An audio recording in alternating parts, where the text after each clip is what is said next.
Welcome to No Master, No Slave.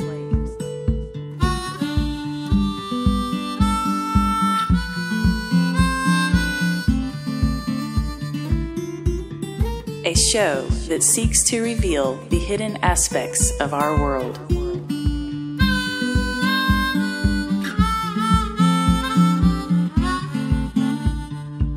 History, philosophy, science, spirituality, and the truth of that which is.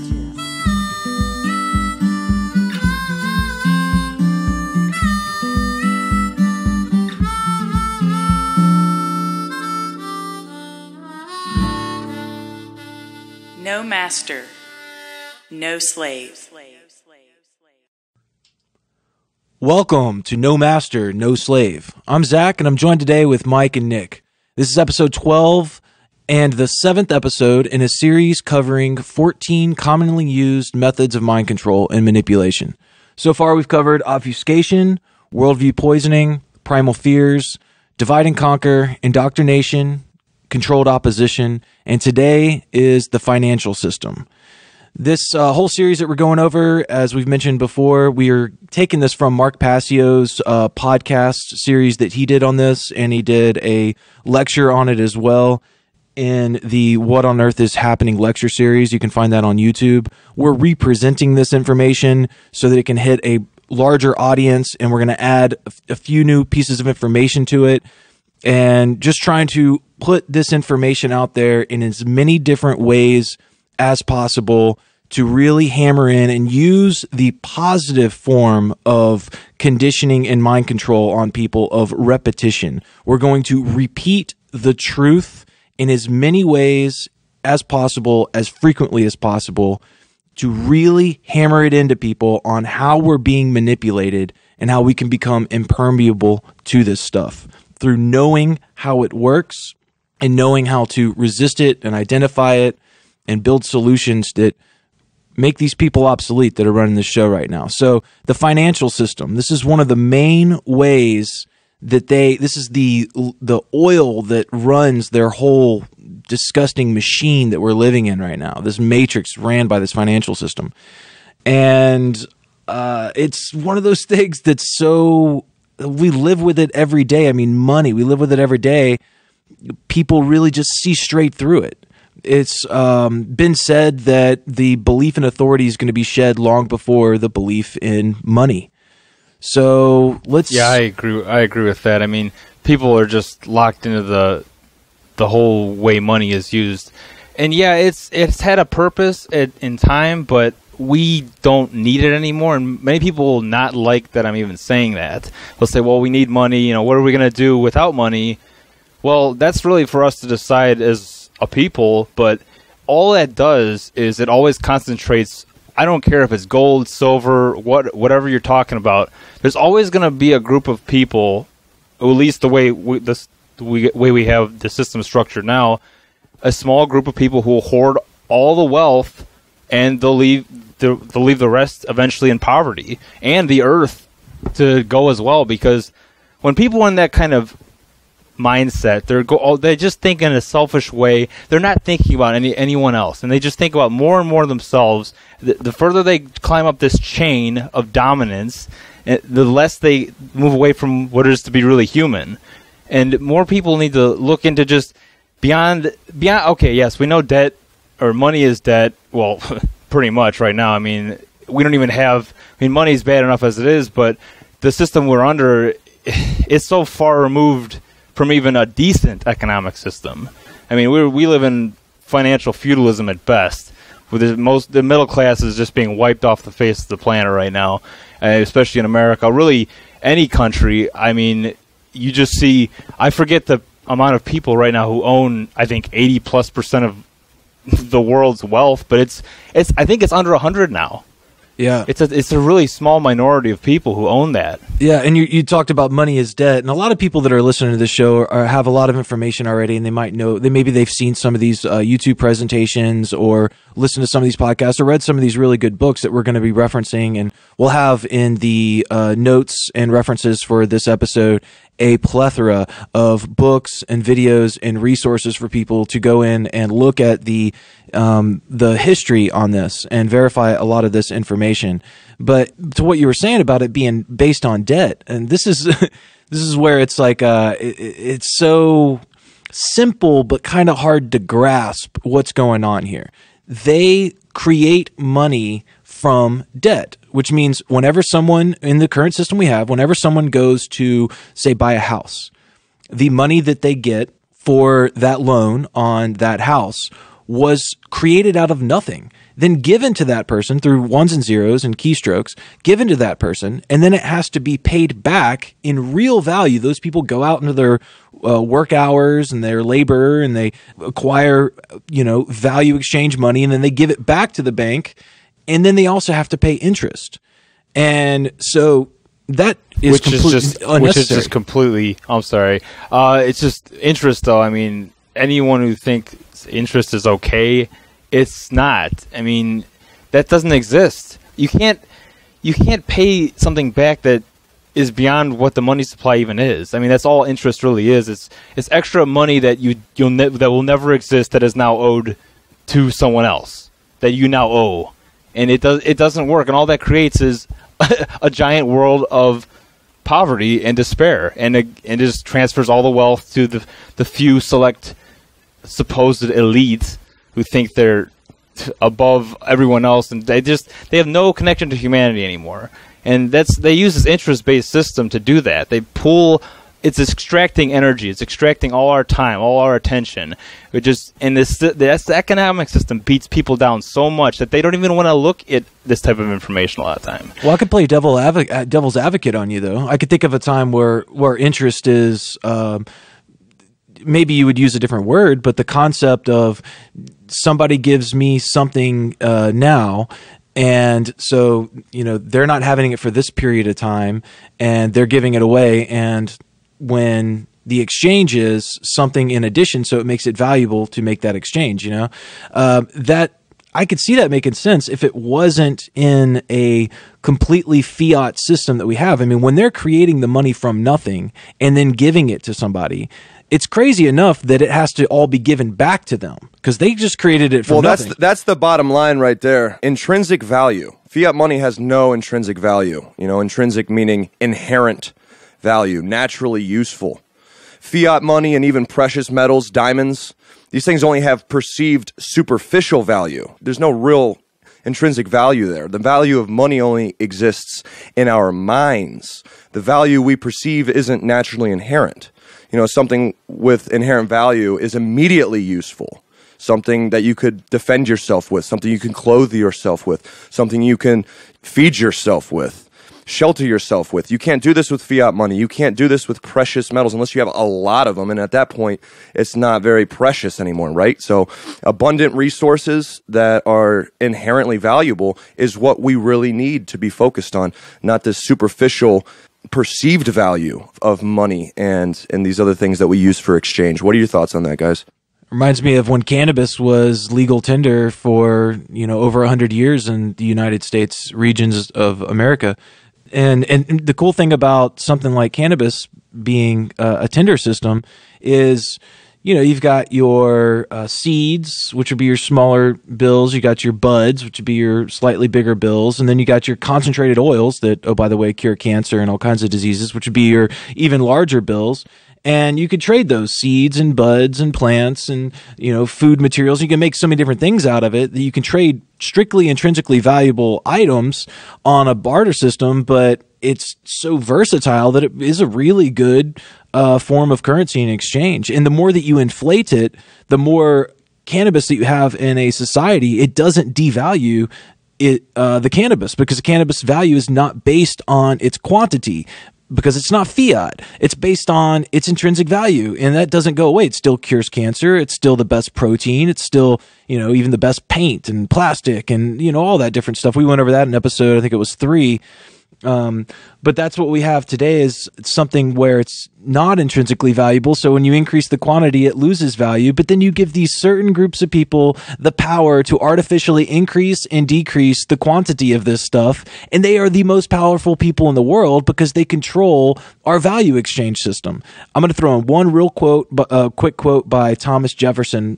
If the American people ever allow private banks to control the issue of their currency, first by inflation, then by deflation, the banks will deprive the people of all property until their children wake up homeless on the continent their fathers conquered.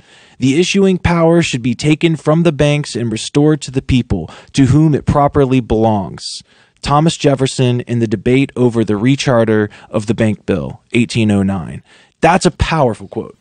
People become more and more vulnerable and needy and dependent on the state when they're more focused on accumulating fiat currency rather than things of intrinsic value in their life, skills, resources, things like that. Accumulating fiat money has replaced our need to accumulate knowledge and experience in the real world in order to get what we need. So rather than knowing how to grow or gather food, build a shelter, or know how to deliver your own children, we just figure we only need to know how to accumulate cash in order to pay for all these services. So what kind of an effect do you guys think that's been having on humanity? Are we becoming more advanced with societal management, or are we becoming more weak and dependent on our governments and things like that? Oh, definitely more dependent. I mean, everyone's specializing in this particular thing, that particular thing. No one has a holistic education anymore. No one looks into philosophy, science. Oh, I shouldn't say nobody, but different ways of looking at health. I mean, there's more and more people who are now looking into these things, luckily, and they're trying to look at learning as a holistic process, and not that I shouldn't just specialize in this and that's all I need to know. And there's nothing wrong with specializing, though. I want to make sure I clarify that it's good to specialize, but it's also good to have a background of principles and understanding about the world you live in and how it operates, versus just, okay, I learned this much in school, my indoctrination camp, I went through my public education, I think I know everything. Then once you say you know everything, you pretty much stop learning. You have to be in a continuous process of learning to keep your brain running properly and keep your knowledge up to date. I mean, especially with how fast information is these days. There's so much information out there, and things are changing so quickly that there are a lot of good new solutions coming to the front. And I guess I'm kind of getting off topic here, and we'll get into this later with solutions, but there's a lot of people coming up with a lot of great solutions to the economic system in itself. It's just I've noticed people are very fragmented. You got the free energy community here. You got the permaculture, which is just a holistic way of taking care of your land. The organic farmers. You got people looking into Bitcoin and stuff like that. I think it'd be really important, and we'll get into this another time, but maybe even later in the show, just to start bringing those ideas together, because people are coming up with some awesome ideas, but it's all segmented. And just how we're dealing with all these things in a holistic fashion, we should really be coming together in a solution-based holistic approach too, and pulling all our ideas together. And there's one thing I wanted to bring up in regards to that. There's a new challenger to Facebook, and I hope it really is, because we've heard this a lot in the past. Some new social media comes out, this is going to challenge Facebook. I really hope this is the case with this. It's called Miramir, Miramir. And the guy who created this and is working on getting the funding right now, he's working on challenging Facebook and, like I said, bringing all those different communities together so people can finally have a way out of this economic system, so they aren't stuck in the reptilian mode of consciousness, which with so focused on survival and my day-to-day and what about me. I'm just curious, how does a social network platform assist people out of the current monetary system? It could be if it allowed people to bring ideas together to create a new way of doing things. And actually, he wants to have a job market, have his own type of Craigslist thing. It's very based on getting out of the economic system, because we all know that's a major problem. And I mean, think about it. If we get free energy technologies, if we start learning more skills when it comes to gardening, growing our own food, using hemp, using cannabis, all these different tools, we can easily pull out of this fiat economic system and it be growing and creating things that have intrinsic value within them. And that's how that would work, is we would realistically start everyone working together and instead of this guy talking over here about this idea, that guy talking over there with that idea, and them both struggling to we can't really get anywhere. That's because we need each other. I mean, you need all these systems to work together. And so I think it'd be a really good option. I really hope it takes off. I'm seeing a lot of good solutions this year already taken off, but I'll get into that another time. You made a pretty interesting point about how we used to be polymaths and we used to have a holistic thought about stuff, but then how money is driving us to be focused on basically making more money. And they have these social machines set up that we are just kind of plugging into. And so it's like, well, what are you going to do for a living? You know, you're 17 years old and you're taking an SAT and you're looking for what college to go to, and you pick which little spot in this whole machine you're going to go to based on how much money you can make doing it. And if we were transitioning out of and got free of this proxy system and had more of a direct exchange going on for intrinsic values, we would see the inherent value in being a polymath and understanding how all these different things work and how to be independent and self-reliant and not just feeding this system that we have here. Yeah, you mentioned the word polymath. Would you mind just describing that for people? Poly is many. It's a master of many subjects. It was okay. We covered the trivium and quadrivium in some previous episodes. So back in the day, before people were so fragmented and we also covered the education system through the Prussian education system and through being pulled in so many different directions by chasing money instead of intrinsic value. It was common practice in a lot of areas to be well-rounded before you moved on to a specialization. Now we just have to trust everybody around us because we don't know how any of the things that we use work or how they're made or how to build the houses we live in or grow the food that we eat or any of that stuff. So we're very dependent on money and people and experts, and that's what we need to transition out of to be able to get into a system that is less proxy and more intrinsic. Yeah, there's nothing really wrong with experts, but the problem is the dependence on them. It's like, okay, yeah, if you want something, I could even take the Amish, for example. If you want some good woodworking, right, and you know they're really good at making it, yes, it makes sense to go to them. But if you know nothing about it and you're buying, have no knowledge about what the hell you're doing, and you just say, well, I heard they were good, so I'm going to go to them, and you end up buying it, it's a piece of crap. Well, that's where that holistic knowledge will really help people out. Like Science Day, everyone trusts these experts in science for everything. When it comes to the Big Bang, if geoengineering is even happening, which Rhode Island just actually passed legislation. I'll link that later, but legislation against geoengineering, outlawing it. I mean, not that I agree with the legal system at all, but that's right out in the open with the geoengineering thing.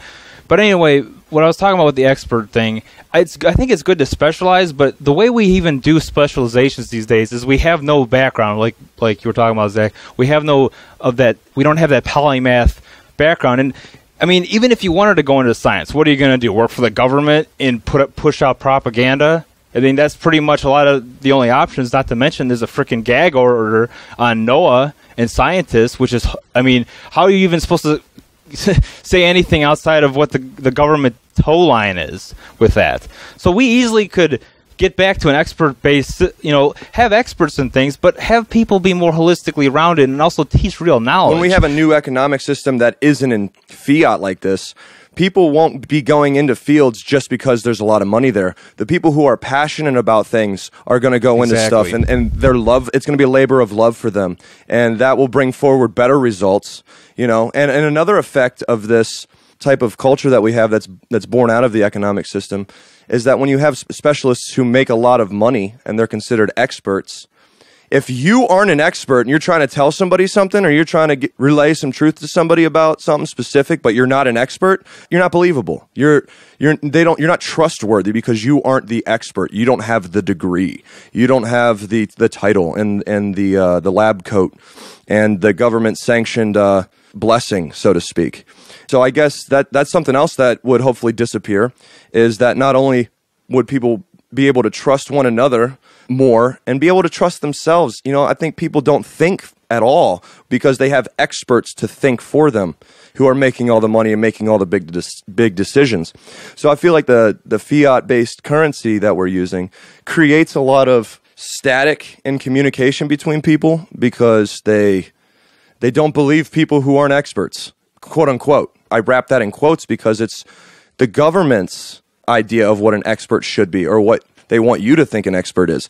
So if we get away from this fiat currency, we'll be able to kind of naturally and organically do what we love, and people will know that we're doing it because we love it and we care about it rather than making money and screwing people over or whatever else people do in a system like this, and people will begin to start thinking and trusting themselves a little bit more. You don't have to be an expert in anything to know enough to do what you want to do most of the time. So that's a devastating effect of the fiat currency in our culture today. Absolutely, man. What blows my mind is how what we have right now is a centralization of power to create the exchange of value between one person and another is ran by psychopathic families, the Rothschild dynasty, Bank of International Settlements, Federal Reserve, the World Bank. You've got these like super uber wealthy families that have crazy agendas for world domination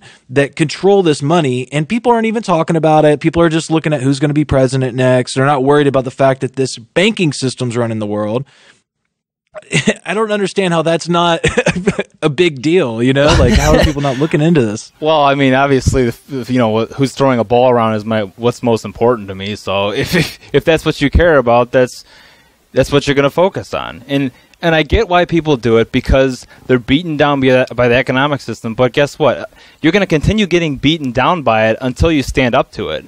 So the sooner we stand up to it as just enough people, it doesn't have to be everybody. I doubt it's going to be everybody. Even just a minority of people could do it, really, if they're motivated and connected enough. So I think I see a lot of problems is just the connection. And I think the first step is just losing the love of the appeal of instant gratification. Getting out of that mindset where it's best if I just get this right now, rather than appreciating the journey of earning something and really developing and creating something for yourself rather than being given a talisman that could be used in the exchange for what you want. People buy experiences, people buy sex, people buy friendships and relationships and all kinds of things with money. We've all heard everybody's got a price. And as soon as people stop having prices for their dignity and their morals, this system doesn't have power over people anymore. So I think that the first step ultimately in getting out of this mess is putting our hearts and our courage where it needs to be rather than trying to chase comfort and chase instant gratification. The economic system really teaches you to place a value on a human life. I mean, it's amazing how people can judge each other solely based on how much money they make, not their ethics or morality or what they care about or what they love to do or anything like that. It's an instant judgment, and what's the first thing you hear when you talk to people? If, say, you meet someone on the street for the first time, what are they going to ask you? What's your job? Yeah. Or what do you do for a living? Right. Yeah, that's all. They associate that with your very life. And then what does that get people to think? Well, that is my life. Imagine just that's what that's creating. That dynamic is literally creating people thinking they are this title. Because, they hear it all the time. Well, what do I do for a living? I'm this person. What do I do for, they ingrain that into their own head. Like, I'm a cop. I'm a scientist. I'm a lawyer. I'm a doctor. Whatever. And they ingrain that into their head. And the value thing is disgusting because you have people who have more money saying homeless people, for example, are a scourge. I mean, you get to the point where having even tent cities it's a distraction. It's affecting the how the city looks. Wow. So they're literally saying, people are literally saying, these human beings over here who live in tents because they're suffering, and God knows what happened to them. Yes, maybe some of them made bad choices, but so what? I mean, we're living in a psychopathic system where a lot of people don't fit into it. And they're judged for that. They're judged for not wanting to compete and fight each other for pieces of paper to survive. It's ridiculous. I mean, I've seen all sorts of people homeless. I saw this one guy with like a PhD homeless, master's degree. Doesn't matter what you are. I've seen every type of person homeless. That's just a broken promise from the system. They promise you that if you get through middle school, then you get on to high school. You make it through high school with good grades, and you get your college chance. You know, hopefully you have some money saved up, and if you don't, if you're good enough, if you answer these questions, if you have that outcome-based response that we want, then we might pass you along. And then you go all the way through the college, you end up with your degree, and then there's no job for you. So the system is absolutely rigged, and it's absolutely flawed, and it's absolutely set up to control people and to dumb people down, segregate people. I mean, you name it. It's doing everything to literally destroy humanity. And people have a little bit of joy and a little bit of comfort and a little bit of consistency in their lives, and they want to hang on to that so they don't look at this mountain of misery and this mountain of suffering that they're partially responsible for because they're going along with it and not speaking out against it and not taking measures to get away from it or to help people who are really, really invested in creating a new system or some new way of living there.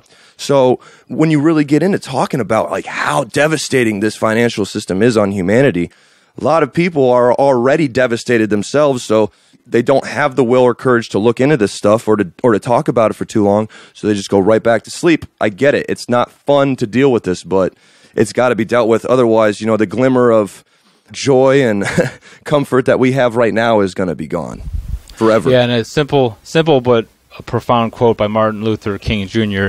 is, the time is always right to do what is right. So when people are trying to say, they're making excuses about why they're doing what they're doing or why they're not looking into things or why they're not trying to challenge authority, you know, the time is right now. We just need to step into those principles again, revisit those important principles that I feel our society is really left behind big time. I mean, people don't care about doing what's right at all. I mean, I'm not perfect. I make mistakes like everyone else, but the point is it's seeking that. It's trying to. It's making an effort to try to do the right thing. And if you don't, then you learn from it and then you do the right thing. But I mean, people do not put any value on that. Going back to the value thing, what the value is on the money. It's all about the money. That's all it ever is. And look at the Earth right now. I mean, my God, we have Fukushima going crazy. We got geoengineering across the entire planet, and all governments are responsible for that. I don't see any difference between East and West. They all seem to be playing a part in that. And I mean, we're cutting down trees left and right. It's total insanity. And what do people care? Not as long as the economy is growing, but guess what? It's not. It's falling apart right now. We really need to come up with some new solutions, and we can do that. We absolutely. Well, how about this? Let's talk a little bit about how that's even possible. How is it that people have become so convinced that money is necessary? How is it that, you know, when people make the argument, if everybody agrees that this is the system and everybody's going along with it and it's been here for so long, that's got to mean something, right? Now, what most people might not be aware of is that there is an occult, a hidden aspect to this manipulation. There are subliminal messages and symbols all over our paper money. There are secret societies that are involved in putting all that together. And there's a lot to be said and there's a lot to be known about that. So this isn't just something that just kind of happened over time. It's not like money just kind of fell in our laps and we just started using it. There are people who understand human motivations, human desires, the human psyche better than most people on the planet. The number is very small. They're a small, tightly knit group. We've been talking about them this whole series. They put this money together. They put the system together in a way that was meant to enslave people from the very beginning. And I know both you guys have deep knowledge on that stuff, and I'd like to hear your guys' thoughts on that. Like go into a little bit of the occultism of the word money, and maybe the color green, and some of the things that are on the bills. Yeah, I mean, I'll just talk about the color green real quick.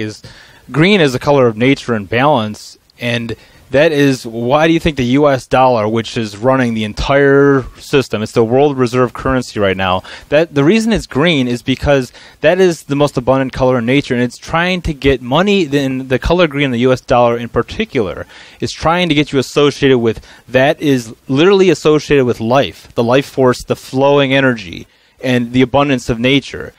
And people they will laugh this off, they'll think, oh, that's just ridiculous, that can't be, but it absolutely is. Color is a frequency, and it affects your mind in a different way. It speaks to your subconscious mind, just like a lot of these different symbols on our dollar bill do. I mean, you've got the one eye, which all it means is enlightenment.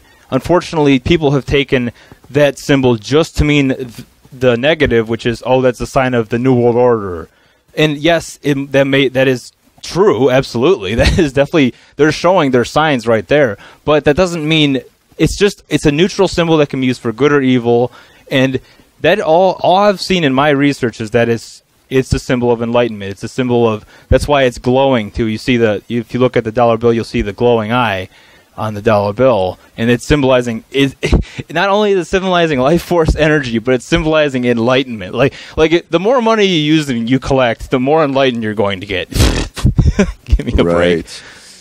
Right, and so that speaks to people on a subconscious level and motivates them to get it and to be obsessed with it, right? Yeah, and so does the word money, mon eye, one eye. And so the one eye, the pineal gland, the connection, the divine spark between us, our soul, our individuated unit of expression, and the universe, the one eye, money. So we say it every time, mon eye, and we don't even know it. And it's trying to replace the real currency of consciousness, being time and attention. You know, we spend time, we pay attention. Well, they'd rather use money instead of our valued time and attention on something that has intrinsic value inherently. They want us just to spend our time and attention chasing after this fake mon-I. They want it to be our God. These are the subtle ways that they're chiseling away at our subconscious to tie into this. It's part of their opera, their orchestra that they do, is they place these symbols on there, they call it these words, they put these colors on it, and they repeat things over and over and over again, and they pay off big institutions to give people in economics PhDs in economics. So if I'm talking to somebody who's got a master's or a PhD in Keynesian economics, which is the type of economics we're working with, the slavery form economics. If I'm trying to talk about Austrian economics, which is still a form of currency that isn't necessary, but it's a transitional step that's way freaking better, they look at me like I'm cross-eyed because I'm talking about how it's less effective form of slavery to have a money system that cannot be artificially created by psychopaths sitting at the top of a pyramid who can just create trillions of dollars out of nothing and give it to whoever they want with zero oversight to fund wars and black operations and geoengineering and all this different stuff. Sorry, we got cut off there for a second, guys. I was basically just saying how crazy it is that people are not okay with psychopaths being less involved in their exchange. And it's these PhD systems that people will go through, which, oh, by the way, are funded and endowed by these families and dynasties that run this banking system. They pump these people out with this education, and they're clueless about alternative forms that are less infiltrated and less controllable and manipulatable. And with those being less popular, people don't think they have any credibility, right? Yeah. Because they're not being put forward by the mainstream media or by the mainstream schools. It may be the best idea on the planet, but since it's not popular and backed by government, it falls under the radar, Yeah, that, and you don't have a lot of times these people who have the alternative ideas are completely underfunded. The oil companies are completely trying to cut them out and steer them in the wrong direction or screw up their work all the time. I mean, I challenge anyone to look up free energy inventors. There have been so many legitimate people who have come forward with a million different types of ideas. And Zach, you mentioned that one guy, I forget his name off the top of my head. What's it? Joseph Newman? Yeah, exactly. Joseph Newman. Joseph Newman is a perfect example. There's so many people who have come up with alternative just energies and have been completely shut down by the oil industry. And I mean, just, my God, not that solar and wind are the best, but look, if we were going to use those, they should have been used decades ago. It's like I'm not saying it's too late, but it'd be an okay transition, but we really need that free energy technology. We need to get that stuff going because that could really change the playing field of the whole economic system. And that's why Tesla got shut down the way he did by JP Morgan. And if you look back, the textbooks are rewritten at all these universities. The science of what he discovered was completely taken out. And it just went into this materialistic type of science, and it did not combine the spiritual and the physical, the unseen and the seen components as well as Tesla did, and many others. He's just one of the more prominent guys I can think of off the top of my head. But when it comes to just this fiat system and alternative ideas, I mean, my God, we could talk about, like you mentioned, Zach, you talk about hemp. That's another good, perfect, and that's not even in the energy sector or the free energy sector. That's something that could replace oil, the oil industry. Why do you think marijuana, or I should say cannabis, marijuana is just a Mexican slang term for cannabis, has been so heavily suppressed and demonized as this gateway drug? And we talked about this in the other podcast, but it's really important, and that is an alternative right there. Hemp could replace oil, it could replace so many different industries which are destructive to the earth, and it would not only be neutral to the earth, it would actually be beneficial because hemp really does improve the soil big time. I mean, our soil right now is a mess. Even organic food, it's lacking on nutrients big time, but hemp could replace it, and that's intrinsic value right there. That's something that can do something. We don't need to attach fake numbers to it to make it valuable. It just is valuable. We can use it every day for every different type of thing. I mean, Bangladesh, for example, literally means hempland people. There's a whole country that when their hemp production stopped, their whole country went down the tubes because their whole country was pretty much run on hemp. Mm-hmm. And only a psychopath would step in the middle of that and disrupt that. Yep. Yeah, and that's why we really need to come together around finding ways to make this system obsolete, because the people who are currently running it are living off of scarcity. So anything that is going to give us abundance in energy and health and anything that we can access materially, anything that's going to give us abundance is an enemy to them. So they have the ability with this money system to create at their fingertips trillions of dollars and fund armies to battle anything we build up that creates abundance. So while we're building up these new models, an important thing we need to do is find out how to work outside of their money, whether it's Bitcoin, whether it's trade, just different alternatives to feeding the beast that turns around and oppresses us. Whatever it is. I mean, silver, Bitcoin, again, silver doesn't have intrinsic value, but I mean, if you're trading in something that's not feeding these guys, you're, fighting the right fight. Yeah. And it really comes down to gradual steps, all at once. I mean, it's a lot like ripping off scabs, like you got to day by day think about where your money is going. What are you buying? What are you voting for with your dollar? And if you want to get away from money, you got to ask yourself, well, how am I going to get food and water? How am I going to get these things? It is possible, but it all starts with asking the right questions to yourself and then seeking out some answers and having patience with yourself and loving yourself along the way as you discover, because you'll look back after you make some progress and realize, wow, I was living wrong. And that's okay because you're moving forward now and taking gradual steps forward in the right direction, by starving the beast, as Zach said, and by abundantly giving yourself knowledge to care for yourself, and obviously networking with other people that are on the same mission to attain some true freedom and some true sovereignty outside of this system. So taking gradual steps, and you could start anywhere, doing anything, learning how to grow food, learning how to grow sprouts and little things like that, you know? And if you want to get real into it, you know, you could dig a hole in the ground and have a year-long greenhouse, you know, and grow food I mean, really it all comes down to how much will and time you're willing to put into your own freedom and sovereignty to get yourself out of this. You just need some imagination and some will and some inspiration and some friends. All good things will just manifest through this effort to escape a system that is destroying your freedom. But really good.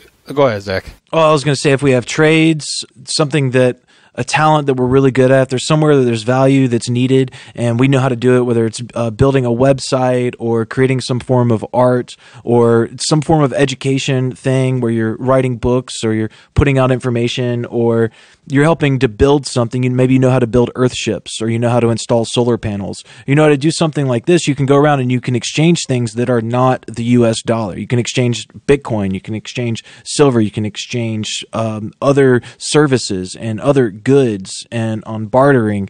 But if we can just get in utilizing tools like apps on smartphones where you can locate people around you that have goods and services, and you can put on there, I'll exchange, you know, I've got this good or this trade or this service that I can do, and what do you have? And we can tap in and use this technology in a positive way and get really fluid with our bartering and really fluid with our exchanges outside of the dollar.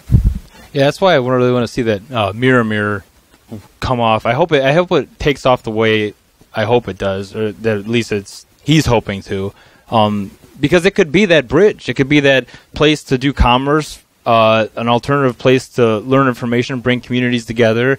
I think a lot of it is we have a lot of these great ideas. And Nick, I like what you're talking about with the small steps too. It's even if we just let's say this site gets put up, for example, and look, we don't have to build an entire civilization overnight, but if we just start making small steps, you know, hey, just start trying to meet with other people in your area, find people who are interested in this stuff, and just do anything you can, learn from each other, trade knowledge, trade skills. I mean, it's going to get more and more important as this economic system starts tanking, because the Baltic Dry Index right now is in complete tatters. And if you really want to look at an unadulterated version of what's going on with the economic system, I really would recommend checking out the Baltic Dry Index. And all that really means is shipping. It's what is being shipped around the world. And if stuff is not moving, goods are not being shipped, then there's nothing happening. I don't care what numbers are on the computer. That's where their system just collapses. And the more we prepare for that, the better we can create a new system step by step in whatever way we want to do it. Right, and I think that's the transition there. Is I think what most people are afraid of is that the system's already got to be perfectly set up so that the transition is seamless. Yeah. Well, I think, and that's why people hang on to the current model, is the fear of change, the fear of it not being completely ready or whatever, or not somebody not having all the answers, you know. And so I'm thinking that all these ideas that you guys are putting forward, all these gradual steps that people can take, that is the transition. That will be the transition from the current system to a better system that will organically be manifested through consent and through people coming together because they choose to, and things being done by people who want to do them. So I think that transition isn't to be feared. The transition is going to be beautiful because it's all those things you guys showcased about networking and community and creativity and imagination. Those are going to be the things that give people the courage to get out of this system. And it's obviously going to just kind of naturally build relationships and networks that are honest and transparent. And the new system will present itself. We'll basically arrive there, and we'll be like, oh, well, I guess this is the new system. Yeah. Versus trying to sit here and run numbers and do all kinds of things to get, real left brain with it. I really feel like if we just trust ourselves, let the love do the talking, so to speak, then I think the new system will be gifted to us, essentially, through our trust throughout that transition. Well, it's like starting anything new. You know, it's like if you want to build a better body and start healing yourself, like if you're obese, right? And you can't just do it all at once. You can't just start. I mean, well, if you could, I mean, you could try, but you're probably just going to fall back to what you've been doing. Just start step by step. Start looking into, start with your water. My God, so many people who are into fitness and health, they don't even think about the fluoride or the chlorine that's in their water. I mean, I know people personally who are obsessed with health and nutrition. They go to the gym all the time. They take pretty good care of themselves, but they're still eating GMO food. They're still drinking fluoride in the water and chlorine, which is not good for you. Yes, it kills bacteria, but you're made of good bacteria as well. And so just starting with step by step. I've seen the people who I've seen the most successful with even weight loss and stuff like that, just taking a step by step. Just like, say you have sleep problems. Try reading a book at night. Try doing something different. Try just listen to some relaxing music. Anything like that. But I know myself, when I've tried to do something all at once, I fail like 95% of the time because you're putting too much pressure on yourself. And that's just really not how life works. That's like almost like saying, I know how it's all going to work and I'm going to do it right now. And who knows? Maybe things will change along the way and you find something out you didn't expect to. So people need next action steps. And I've got one for you. If you currently make money by moving money from one place to another, if you work in a financial institution, if your money that you're receiving has to do with just moving ones and zeros around, quit your job. Not just because it's the right thing to do, but because you should be terrified. If you were honest with yourself and you looked into what's going to happen, what is being set up to happen, if the patterns of history and what is inevitably going to happen to your job and to the economy of this country, you're screwed. People were jumping out of skyscrapers last time this happened. You need to quit that job as soon as possible and do something that actually has value. Do something that actually translates directly to value for somebody. Stop moving ones and zeros around. It's a rigged game. It's musical chairs. There aren't enough chairs, and you're all going to be screwed. Except for the few insiders who are going to, know exactly when to move all their money from one thing to another. Almost everyone who's in that digital world of moving zeros around, screwed. Absolutely screwed. Quit your job as soon as possible and pick up a trade. Learn how to do something valuable. That's all I got to say. Yeah, very good point. There's a lot of stuff. It's like, just get back to your creativity. Rediscover yourself. It's easy to get lost when you've been doing something for so long to think, oh, this is all I know how to do. You kind of lose confidence in yourself. But you can really do, I know it sounds cliche, but you really can do anything. And me personally, I feel once you start healing your body and getting back into your body, it really helps. Just getting back in exercise, eating good, drinking clean water, it helps so much. It's not even funny. Well, it's because the bottom line there is you're basically engaging in self-respect and self-love and proving to yourself that I matter. I matter enough to care about myself and care about what goes in. And and as you work on yourself and start developing that self-love, you got enough love now and enough respect now and care now to give to the world, and you can go out and take care of some things that need to be taken care of, so to speak, like what we're doing right now, trying to spread the word. If I didn't care about myself, I wouldn't be doing this. If I didn't have any self-respect, I would not be sitting here trying to make sure other people can understand how they're being deceived, because I care about people. I care about people because I care about myself. And yeah, man, I really take health and wellness seriously. And it is something that has drastically improved my thinking, my relationship with myself, obviously my energy level, my productivity level. All these things are just results of and effects of having that self-love. Not the love of the ego and the superficial self, but your essence, who you are. Your body is your antenna, it's your temple. Precisely. And if your temple is desecrated, then you're not going to be feeling very good about yourself, and then you're going to watch the world burn around you. So, bottom line is developing self-respect and self-love and enough care to do what's right when it's right, because it's right, and just open up. Let yourself be touched by the Creator like that, by having trust that you are worth something and that this fight is worth fighting. And as Mark Pazio has stated before, even if humanity is extinct by the time, this effort is worked out, or, a lot of people aren't on board yet, and it ends up just not being enough, the critical mass just doesn't get there. What we do as individuals matters. What we do here matters. Exactly. Even if we don't, even if we don't see the end goal. For instance, even let's say we do get to a paradise one day here on Earth. If our generation doesn't see it, that's okay, because we did what we had to do, and I trust that we will rest in peace. Our spirits will be laid to rest. We won't be harboring any type of regret or shame or guilt or anything like that as we carry over. So what happens here matters. And the courage and the will that is necessary to really take that type of action in this situation is born out of self-respect and self-love and caring.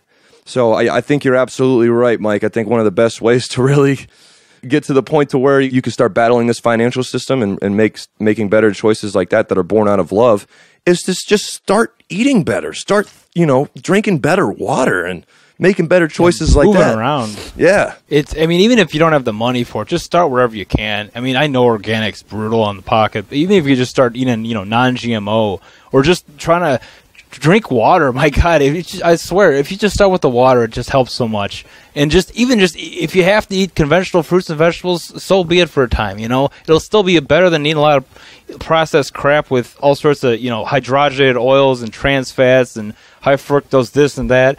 Yeah, trust me, pesticides are horrible, but you got to start somewhere. And a lot of people will say that, well, I can't afford this, and they don't even start. It's like, I guarantee you're going to be feeling better, even if you're eating conventional produce, than eating a bunch of chips, cookies, pop, and my God, you just start moving around. Moving around is free. You can do it anywhere. You don't need a gym. You got a floor. Everyone's got a fucking floor. You can just do some push-ups, do some squats.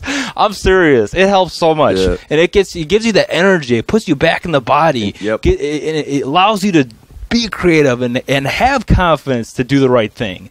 And not be beaten down by the system. It doesn't. You just put it into that, and you could fucking accomplish anything. And we stand on the shoulders of giants. We stand on the shoulders of honorable men like JFK, Martin Luther King, Gandhi, Tesla. So many good people. If they didn't believe that they couldn't do anything, then we wouldn't have been inspired now to do something, to use their wisdom, to reference their wisdom, to see that they had vision, just like we have vision, that we may not make it to the end, but we'll damn well try till there's no breath left in us. I know that, and I know I speak for the three of us on this one. Right on. Absolutely, man. And I'm glad you guys are talking about food, because planting seeds is huge. It's probably the best way to sidestep this model, because when we're growing our own food, we don't have to go buy it, and we're able to trade the food that we grow. And if we're growing cannabis, if we're growing our own food and our own cannabis, we got our own medicine, we got our own food, we got all our own building supplies, we could really get out of this scarcity-based monetary system and into an abundant-based, resource-based system really quickly if everyone starts growing. It doesn't cost that much to start a raised bed. I'm starting a raised bed in my backyard right now, and I have plans to work with people that are doing similar stuff in other areas. It really doesn't cost a whole lot of money. I'll just quick example. 55-gallon drums on Craigslist, depending on where you live, are $10 to $15, maybe $20. An empty plastic 55-gallon barrel. You just get a circle saw. You can rent one from Home Depot or get one for pretty cheap, and you just cut it long ways, and then you just get some nail and some wood, and you make a little saddle for it, and you fill it up with soil, and you've got a raised bed. It's raised off the ground. You don't have to bend over too far. It's right there, and you got a little garden in your backyard, and you can make sure that soil's got everything healthy in it, and you could start growing stuff. And it just start with something real small, something real easy, and then over time start growing more and more and more. And before you know it, you and a bunch of people that you're surrounded by are growing a bunch of stuff, and you're trading all your own food, and you're not having to go to the store anymore. And I don't know, that's an out, and it's something that we can do. It gets you back to the earth. It gets you back to that reconnection. I don't garden like that. I've done some sprouting, but I definitely plan to check out the raised bed thing. Sounds like a fantastic idea. And even if you can't do that, like Nick was saying, start with some sprouts, man. If you've never done any gardening or any growing your own food, I swear, start with some sprouts. You can grow those things in the in the dark. I mean, I grew those in the winter in a basement, and they're loaded with nutrition. I mean, they're just packed full. You can put them all sorts of stuff: salads, sandwiches, soups, whatever you want. And it's a different taste, but it's pretty good. You know, you learn to like those natural tastes. Once you start getting away from this processed garbage, you start really enjoying things and really tasting food for how it should taste.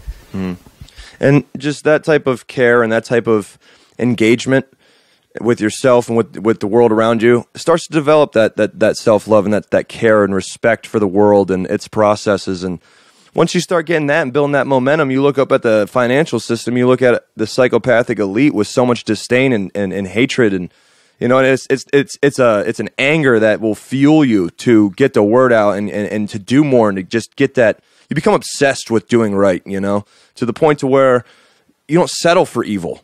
This whole notion of the lesser of two evils, it's like choose neither every time. Choose neither. Perfect. You know, as far as evil being necessary, that's absolutely ludicrous. And it's total mind control. That's a philosophy born in an ideology born out of pure psychopathy. So, you know, when people buy into that and eat that up, of course they're going to sit back and watch the world burn. But, you know, taking these gradual steps will give you that self-respect that'll turn into a love for the world, and not the worldly things, but, you know, the natural organic processes of things, healthy relationships and things like that. And just not tolerating any immorality, especially that of the violent kind. So when we start to really build up that momentum, you know, that's when the magic really starts to happen and change really starts to happen. Yeah, we haven't really gone through much of a chronological, like, kind of where money came from and how it got to where it is today, or dropped a lot of information on exactly what the money system is right now. I know we've had a real casual back and forth about a lot of stuff, but if people are interested in that, there are plenty of valuable resources. Peace Revolution is a podcast series by Richard Grove, and he's got a few different episodes that go in a lot of detail on this stuff if you want to get into the nitty-gritty of the history on a lot of these things. I know Peace Revolution episode 35 is the House of Rothschild, the world's banker. And so the Rothschild dynasty essentially runs the banks of the world today, and it kind of goes through that sprouting of that and what's going on there. There was another Peace Revolution episode 66 was how central banks harness and manipulate human resources. So that one's less historical and more modern. Just a lot of really good information. What were you going to say, Mike? I was just going to mention The American Dream. It's a cartoon. It's an animated feature, about 30 minutes. Really, really good. You can find it on YouTube. Just type in The American Dream film, and you'll find it. It's a cartoon animated piece. It's really, really good on hitting the financial system, the financial reserve, and everything related with that. And yeah, I know we didn't talk about the chronological order, a lot of dates and figures, but we did get more into the psychology of it, and I think that's just as important. Yeah, and some of the occult side of it, and exactly. Yeah, and some other good resources for, you know, the facts, figures, names, dates, graphs, and all that stuff is, you know, the Zeitgeist Addendum and Zeitgeist Moving Forward. There's so much information there. There really are a lot of people talking about this stuff and putting this information out there, but there's so many dimensions to it. There are so many layers to this deception, to this method of mind control. The more people talking about it, the better. It can't be. Until it's gone, we need to keep damning it and also offering up solutions, you know, because that's something that I think really gets pushed under the rug often is the solutions, because the solutions to the financial system call for true courage, and they call for true imagination, and they call for work, getting off your ass and doing something. That's why a lot of people don't want to hear about them or talk about them. So, I mean, if you want to know more about the history and all that stuff, there's plenty of that stuff out there, and we will definitely leave links in the description on the YouTube page here, and you guys can search that at your own discretion. But we really wanted to touch on the psychology of how the financial system is affecting people and keeping people enslaved, and so that's what we did here today. And the social aspects, because I mean, it affects every day of our lives, and you know, how it values people and how it devalues people is really important to talk about. Another documentary on here, I've just got two more on this list I wanted to shout out, would be Money as Debt and The Money Masters. Those are two really good ones. One other one, again, just kind of breaking it down. Yeah, those are absolutely good. Another one, it's it deals with energy and money is called Thrive. I think it's a very good film. For people who are new to a lot of different topics like energy and money, I think it's really good. It doesn't get into deep as it could, but it still hits on a lot of overall subjects that are important to understand. Mm-hmm. And Absolutely. When we tap into that free energy, we don't need this money. The money system that we have today, we won't need it anymore because we'll be in an abundant system where we'll be trading things. It'll be more of a Renaissance type of a situation where we're not in that competitive scarcity mode, but we're in that cooperative abundant mode. It'll totally flip things. Exactly. Flip things over. Exactly. We should do. I still think we should do like a free energy episode because I'd really like to talk about the energy machine of Joseph Newman and get in some Tesla stuff and a bunch of little things. Sure, let's do it. I mean, how about next episode? Okay, just kind of break it up. I guess we're halfway through right now. We're halfway through the manipulation series. Exactly, and then we'll just keep pounding them out. And if we feel if we feel the drive to do something different, so be it. Then we'll get back to it. I'm cool with that. Cool. But until then, thanks for listening, everybody. We are no master, no slave. Have a great day. Much love, peace, respect. Take care, guys. Bye, all.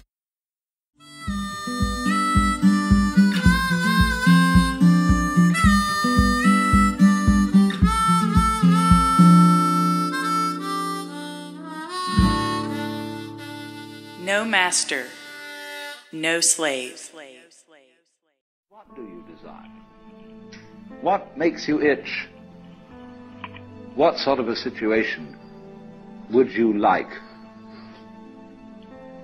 Let's suppose, I do this often in vocational guidance of students. They come to me and say, well, we're getting out of college and we haven't the faintest idea what we want to do. So I always ask the question, what would you like to do if money were no object? How would you really enjoy spending your life? Well, it's so amazing. As a result of our kind of educational system, crowds of students say, well, we'd like to be painters, we'd like to be poets, we'd like to be writers, but as everybody knows, you can't earn any money that way. Or another person says, well, I'd like to live an out-of-doors life and ride horses. I say, do you want to teach in a riding school? Let's go through with it. What do you want to do? When we finally got down to something which the individual says he really wants to do, I will say to him, you do that. And forget the money. Because if you say that getting the money is the most important thing, you will spend your life completely wasting your time. You'll be doing things you don't like doing in order to go on living, that is, to go on doing things you don't like doing, which is stupid. Better to have a short life that is full of what you like doing than a long life spent in a miserable way. And after all, if you do really like what you're doing, it doesn't matter what it is, you can eventually you could eventually become a master of it.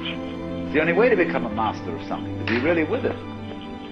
And then you'll be able to get a good fee for whatever it is. So don't worry too much. Somebody's interested in everything. And anything you can be interested in, you'll find others will. But it's absolutely stupid to spend your time doing things you don't like in order to go on spending things you don't like and doing things you don't like, and to teach your children to follow in the same track. See, what we're doing is we're bringing up children and educating them to live the same sort of lives we're living, in order that they may justify themselves and find satisfaction in life by bringing up their children, to bring up their children to do the same thing, so it's all retch and no vomit. It never gets there. And so, therefore, it's so important to consider this question: what do I desire?